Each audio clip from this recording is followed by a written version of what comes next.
Assalamualaikum warahmatullahi wabarakatuh. Pada video kali ini kita akan melanjutkan pembahasan soal pedagogi kita untuk semua mapel ya. Bagi yang baru bergabung, tonton video-video lainnya. Ini sudah part 15, ada part 1 sampai part sekarang 15 ya. Perlu banyak amunisi karena pengalaman di tahun 2019 dan 2020 subscriber saya ada yang masuk soalnya dan ada juga yang tidak. Jadi selain belajar kita juga perlu doa ya teman-teman. Selain belajar kita perlu banyak berdoa. Termasuk di mapel-mapel tertentu, misalnya di PKN juga banyak di situ. Katanya ada yang betul-betul sama, ada yang dapat dan ada juga yang tidak sama sekali. PAUD juga begitu. Di PGSD juga begitu, bahasa Inggris juga begitu dan lain-lain ya. Baik, kita langsung masuk ke soal yang pertama. Yang bukan untuk mengukur keterampilan nyata peserta didik adalah A. Tes tertulis, B. Praktik, C. Portofolio, D. Unjuk kerja, E. Produk ya. Coba dijawab dulu, agak mudah nih soalnya.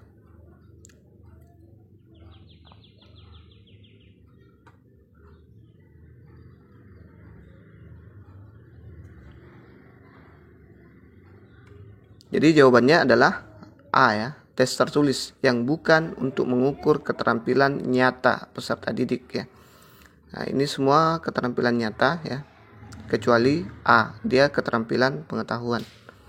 Kita lihat tes tertulis teknik menilai pengetahuan, ini dia.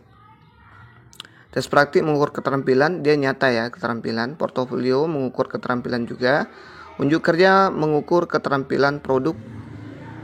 Keterampilan juga, produk mengukur keterampilan juga. Saya lupa enter ini tadi. Oke, jelas ya. Kita lanjut. Mudah-mudahan benar ya. Saya yakin yang ringan seperti ini teman-teman pasti benar. Insya Allah. Yang sulit pun nanti bakal benar juga. Amin. Kita lanjut. Sedikit lebih sulit. Perlu berhitung sedikit. Di kelas 5 terdapat 28 siswa yang sedang mengikuti penilaian harian matematika. Banyak soal 30 nomor dengan standar ketuntasan 60. Berdasarkan hasil pengolahan diperoleh 20 siswa menjawab 10 soal benar, 4 siswa menjawab 10 soal lainnya benar, dan 4 menjawab 10 soal salah. Tindakanmu sebagai guru: A. Melakukan pembelajaran ulang, B. 4 anak diremedi, C. 8 anak mengikuti remedial, D. 20 anak merangkum materi sebagai pengayaan. Dijawab dulu.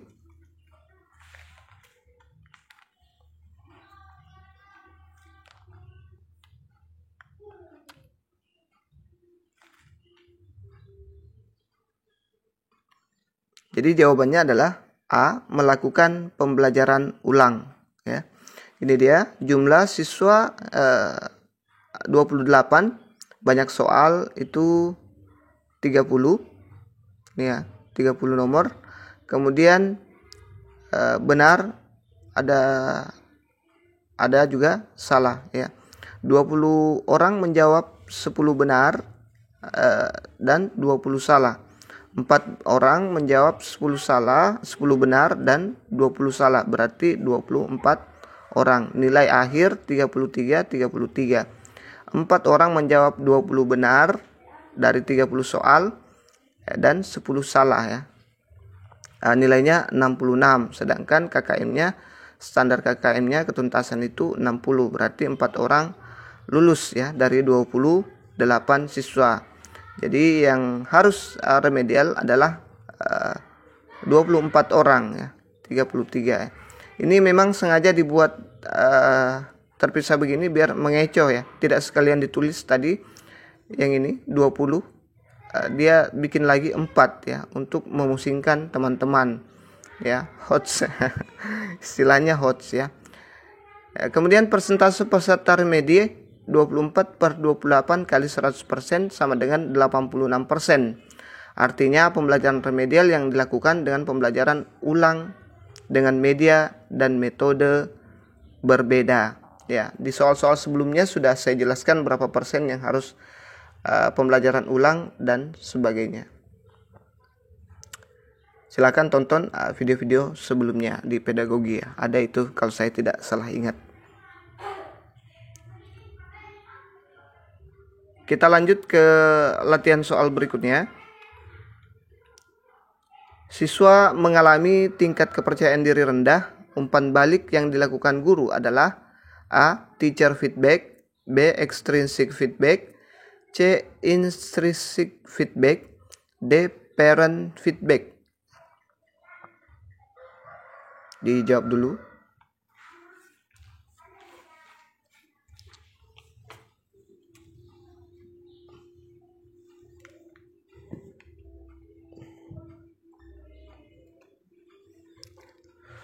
Jadi jawabannya ada di option C, intrinsic feedback. Siswa mengalami tingkat kepercayaan diri rendah ya. Umpan balik yang dilakukan guru sebaiknya melakukan intrinsic feedback. Kita lihat pembahasannya, pengertiannya.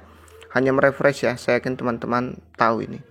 Intrinsic feedback atau umpan balik intrinsik berkaitan dengan penilaian terhadap dirinya sendiri tentang sikap, aktivitas, dan atau perilaku yang telah dilakukannya, serta tentang kemampuan yang telah ditunjukkannya. Itu dia dari pengertian intrinsic feedback. Kemudian extrinsic feedback adalah umpan balik yang berasal dari luar dirinya. Misalnya koreksi dari guru penjas atau gerakan yang sudah dilakukan, cemoohan rekan karena salah memberikan umpan ketika bermain bola, atau dari lingkungan sekitar seperti cuaca yang terlalu panas sehingga mengharuskannya sering beristirahat. Ya, jadi dari luar ya. Kalau ini dari dalam, dia mengetahui sendiri kelemahan dan penilaian sendiri ya. Oke, kita lanjut ke soal berikutnya. Deskripsi tentang ranah sikap, pengetahuan, keterampilan yang harus dipelajari untuk dikuasai peserta didik pada suatu tingkat atau jenjang sekolah, kelas, mata pelajaran tertentu terdapat pada komponen silabus. A. KD, B. KI, C. Penilaian, D. Pembelajaran, E. Materi. Jadi jawabannya ada di option D. A ya, KD. Dia termasuk di KD. Kompetensi dasar, kita lihat. Ini dia. Penjabaran KI, sejumlah kemampuan yang harus dimiliki peserta didik dalam satuan pendidikan jenjang dan mata pelajaran tertentu. KI adalah deskripsi atau gambaran mengenai kompetensi utama yang dikelompokkan ke dalam aspek sikap, pengetahuan, dan keterampilan afektif, kognitif, dan psikomotor yang harus dipelajari peserta didik pada satuan pendidikan tertentu atau jenjang pendidikan tertentu.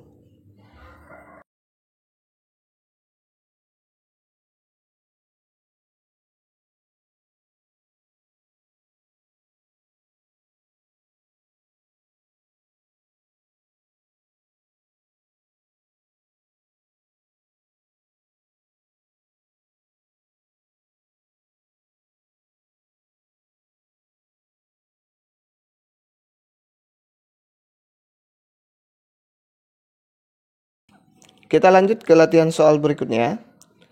Berikut ini yang bukan kriteria penilaian esai adalah kecuali A. Pemilihan topik esai dan ketajaman analisa, B. Rasionalitas, ide, inovasi, dan orisinalitas, C. Kelengkapan dan relevansi data, dasar teori, dan kemampuan argumentasi, D. Sistematika penulisan dan pemikiran, E. Keluasan daftar pustaka. Coba dijawab dulu.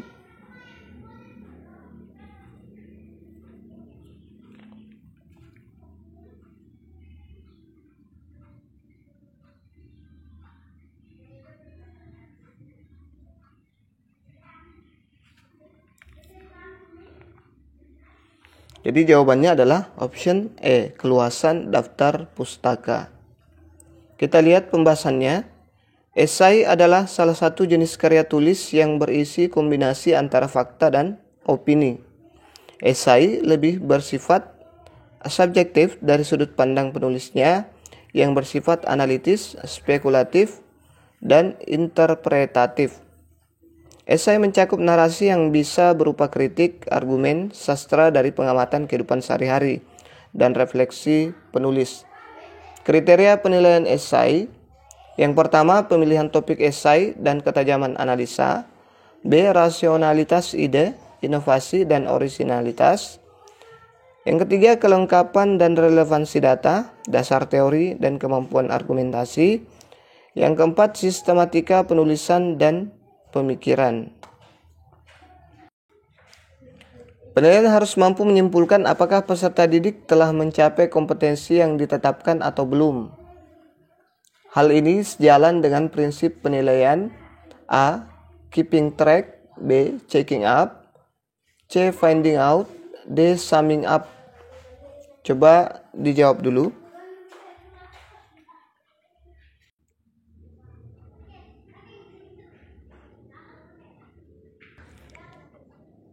Jadi jawabannya ada di option D ya, summing up. Kita lihat penjelasannya. Keeping track yaitu harus mampu menelusuri dan melacak kemajuan siswa sesuai dengan rencana pembelajaran yang telah ditetapkan. Itu pengertian dari keeping track. Checking up yaitu harus mampu mengecek ketercapaian kemampuan peserta didik dalam proses pembelajaran. Selanjutnya ada finding out, yaitu penilaian harus mampu mencari dan menemukan serta mendeteksi kesalahan-kesalahan yang menyebabkan terjadinya kelemahan dalam proses pembelajaran. Ada summing up yaitu penilaian harus mampu menyimpulkan apakah peserta didik telah mencapai kompetensi yang telah ditetapkan atau belum. Selanjutnya, ketidakmampuan seseorang peserta didik yang mengacu kepada gejala di mana peserta didik tidak mampu belajar sehingga hasil belajarnya di bawah potensi intelektualnya dinamakan kesulitan belajar. A. Learning disabilities, B. Learning disorder, C. Underachiever, D. Slow learner, E. Learning dysfunction. Sorry, ini harusnya tidak ada, bukan G ya, tapi C. Jawab dulu.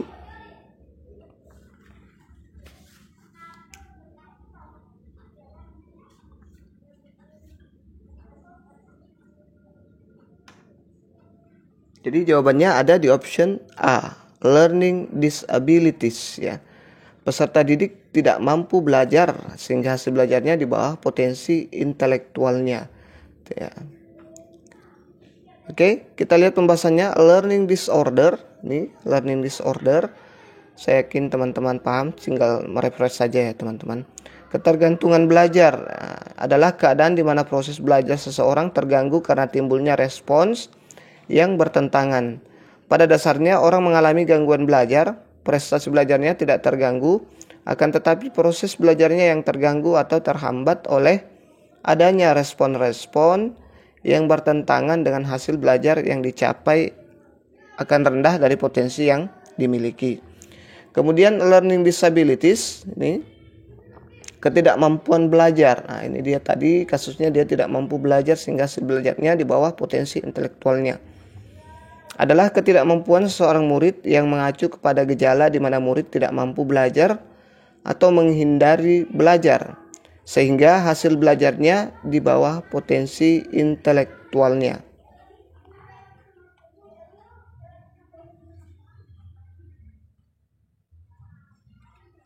Kemudian learning dysfunction, ketidakfungsian belajar, ada juga ya, ketidakfungsian belajar menunjukkan gejala di mana proses belajarnya tidak berfungsi dengan baik, meskipun pada dasarnya tidak ada tanda-tanda subnormalitas mental. Gangguan alat dria atau gangguan psikologis lainnya. Underachiever, pencapaian rendah, adalah mengacu kepada murid-murid yang memiliki tingkat potensi intelektual di atas normal, tetapi prestasinya belajarnya tergolong rendah ya. Kemudian slow learner, lambat belajar ya, adalah murid yang lambat dalam proses belajarnya sehingga membutuhkan waktu dibandingkan dengan murid yang lain yang memiliki taraf potensi intelektual yang sama. Jadi kita harus pahami nih ya, karakter-karakter siswa kita ya, penyakit-penyakit siswa kita ya teman-teman. Kita lanjut ke latihan soal berikutnya. Bu Andri adalah guru kelas 5, memberikan penilaian sikap B pada Budi. Budi ini guru PAI kelas 5, memberikan nilai A pada Budi. Dan Bu Retno, guru bahasa Inggris, memberikan nilai C pada Budi. Dari penilaian di atas, manakah pernyataan di bawah ini yang paling tepat? A. Budi mendapat nilai B. B. Budi mendapat nilai A. C. Budi mendapat nilai rata-rata dari guru kelas, guru agama, dan guru bahasa Inggris. D. Budi mendapat nilai C. E. Budi mendapat nilai kesepakatan dari guru kelas, guru agama, dan guru bahasa Inggris. Kira-kira gimana nih kasusnya teman-teman? Coba dijawab dulu.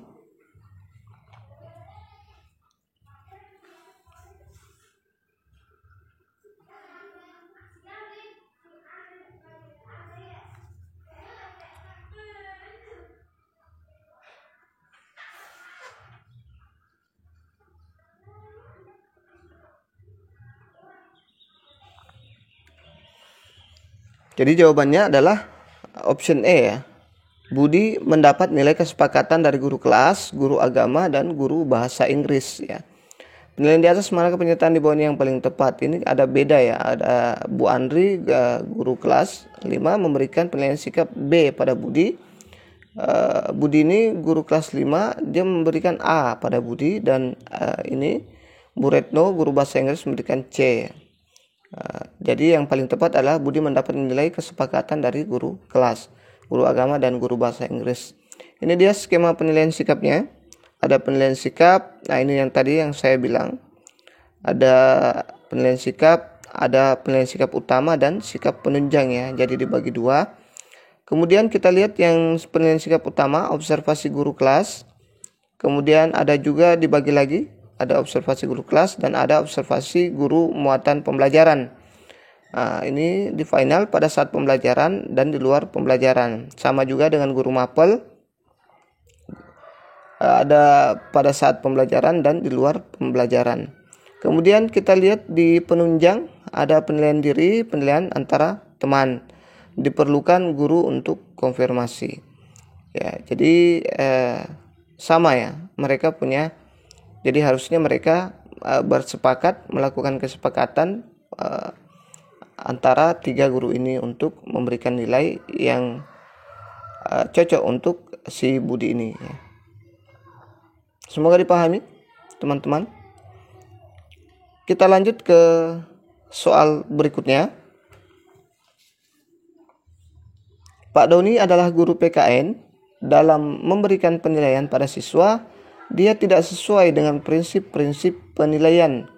Anton yang ponakan sendiri tidak pintar diberi nilai 90, sedangkan yang pintar diberi nilai 80. Itu melanggar prinsip penilaian yaitu objektif, adil, terpadu, terbuka, sistematis. Kira-kira yang mana jawaban yang benar? Ini sudah berulang-ulang ya, cuman contoh kasusnya yang beda teman-teman.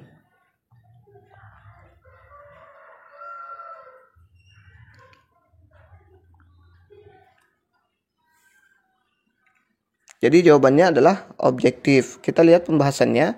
Objektif tidak dipengaruhi subjektivitas penilai. Jadi tidak dipengaruhi ya. Ini dipengaruhi. Dia melanggar prinsip penilaian objektif karena dipengaruhi ikatan keluarga, yaitu ponakan sendiri ya. Adil, tidak memihak, tidak menguntungkan atau merugikan peserta didik lain. Terpadu, bagian dari pembelajaran. Terbuka, dapat diketahui pihak yang berkepentingan.